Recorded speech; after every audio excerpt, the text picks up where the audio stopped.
How to sign up for Kaiser Permanente account. Hey everyone, welcome back to the channel. In this video we're going to learn how you can sign up for Kaiser Permanente account, so make sure to watch the video till the end.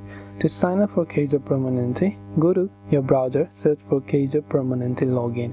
Tap on the first link that says sign in to kp.org. Now this is for users who already have an account and wants to sign in.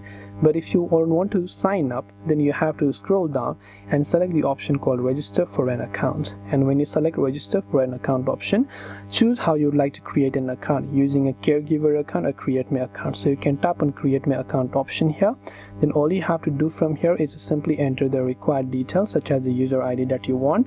Enter your first name, your last name, your date of birth, your address line, your city, your state, and once you've done that, enter your medical record and tap on continue. And after you've done that, you can fill in the other information like your password and so on to finish creating or signing up for your Kaiser Permanente account. This way you'll be able to sign up for Kaiser Permanente account.